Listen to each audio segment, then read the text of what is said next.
Liam Neeson's story doesn't start with fame or the bright lights of Hollywood. It starts in a split country where silence was often the safest thing to say and where your identity could decide your path before you even knew what it meant. He was born on June 7, 1952, as William John Neeson in Ballymena, County Antrim, Northern Ireland. His early life was shaped not by his desire to become an actor, but by his need to survive in a split that was both invisible and deeply felt. Ballymena was neither a place of chance nor a beautiful setting. It was a tough industrial town with long winters, quiet battles, and tensions between neighborhoods that no one spoke about. Liam quickly learned that belonging was conditional as a Catholic kid growing up in a town where most of the people were Protestant. There were streets you avoided, talks you carefully avoided, and you were always aware that you were a little bit on the edge of things. His dad, Bernard Neeson, was a school janitor. He was a steady, quiet man who believed in hard work and rarely showed emotion. His mother, Kitty, worked as a cook at a school. She was kind, religious, and warm, and she lived her views every day instead of acting them out in public. Together, they raised 4 kids in a simple house with few possessions, low standards, and one simple rule for living: work hard, be humble, and stay out of trouble. It wasn't always Liam's choice to be in trouble, though. Sometimes it was just the way things were set up. From a young age, Liam's looks made him stand out. By the time he was in his early teens, he was already very tall and didn't know how to move around in a world that seemed to be watching him all the time. Some people tried to hurt him because he was big, but it also drew him to fighting, which would shape who he became as a child. He found discipline at the Emerald Amateur Boxing Club when he was only 9 years old. It wasn't the strict discipline that he had to deal with at school, but an inner one. Boxing taught him how to handle not only his body but also his fear. It gave him discipline in a life full of stress and doubt, and he worked hard at it for years, setting a good amateur record. But things were different at school. He went to Ballymena Technical School and then St. Patrick's Boys' School, but the strict system never really saw him. Not at all. He was smart, far from it, but his smarts didn't fit well with tests or set standards. He was perceptive, restless, and interested in stories more than rules. Teachers didn't pay attention to him, and the system marked him as normal. This made him feel like he wasn't seen or was not good enough. When he was about 11 years old, everything changed. Not in a fancy theater, but in a simple school hall, with Mr. McCluskey as their acting teacher. Liam got a part almost by chance. It was just to fill up a production. But something changed inside him as soon as he stepped onto that homemade stage. He had never felt so free as he did when he was acting. Boxing needed order, but the stage needed growth. It gave him a way to say what he had been holding back, to change into someone else, and to cross the imaginary lines that surrounded his daily life. It wasn't a way out, it was a discovery. Back then, it wasn't clear how to become an actor. He kept coming back to it in silence, like a personal truth instead of a goal. Forklift driver at the Guinness Brewery in Belfast. He quit school when he was 17 years old.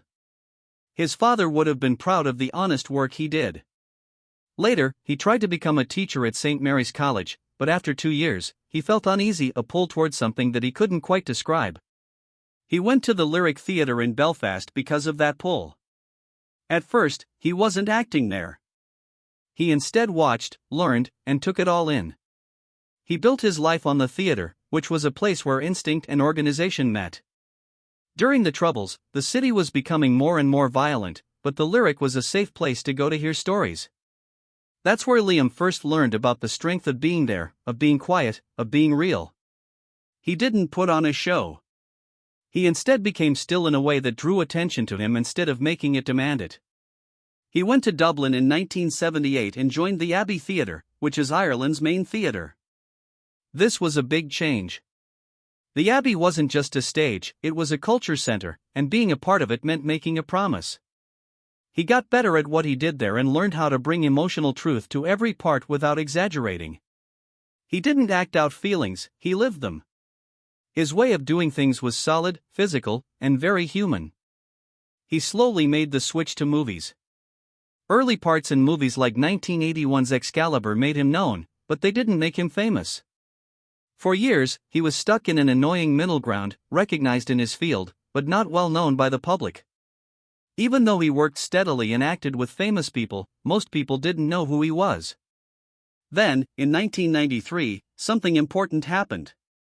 Steven Spielberg chose him to play Oscar Schindler in the movie Schindler's List. Neeson naturally had the traits needed for the part, which were complexity, contradiction, and quiet power. Everything changed because of the show. The movie had a huge effect, and all of a sudden, the actor who had gone years without being recognized could not be ignored. He was nominated for an Academy Award, and his career changed in an instant. He was having a great time at work, but in his personal life, something much more important was going on. He met actress Natasha Richardson years before, when they were both in a Broadway show of Anna Christie. Their friendship grew slowly over time, based on trust and real connection. In 1994, they got married and built a life around their family instead of fame. They had 2 sons together and made a home that was both normal and in tune with the expectations of Hollywood. Natasha wasn't just Liam's partner, she was his whole world. She saw past the actress to the real person, which not many people had ever been able to do. Things changed in March 2009. In Canada, Natasha hurt her head in a snowboarding accident. What seemed small at first turned out to be very bad because of internal bleeding. She was gone in a few days. The loss was terrible. It wasn't just the loss of a husband for Liam, it was the loss of the person who gave his life the most meaning. He later said that sadness is like a weight that you can't fully get rid of. During the next few years, he kept working, not because it healed him, but because it helped him keep going, especially for his boys. At this point, his career took a sudden turn for the worse. Liam Neeson became an action star with the movie taken at an age when most actors slow down. People really connected with his performance as a driven dad. It wasn't just the activity, it was how it made them feel. People believed him because every act was based on his own experiences with love and loss. After that, movies like The Grey, Nonstop, and A Walk Among the Tombstones showed how a man dealt with loss, survival, and strength. His acting had depth that went beyond what you'd expect from an action star. Under the surface, there was always something, a quiet understanding of pain. Over time, Liam Neeson changed into a rare thing in Hollywood, an actor whose life and work became emotionally charged with each other. Though he never really moved on, he learned new ways to deal with his loss. He was focused on raising his boys, keeping things stable, and doing honest work at his job. Even though he is in his 60s, he still acts, though not as often. He has said that he wants to go back to theater and share more personal stories. In his younger years, he was very intense, but now he is more steady, with a presence that comes from experience rather than desire. In its heart, Liam Neeson's story is not about fame or money. It's about being strong.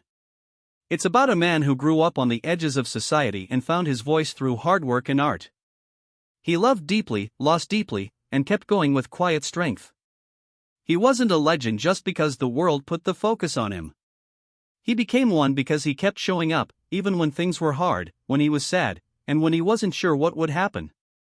That's why his story is still important.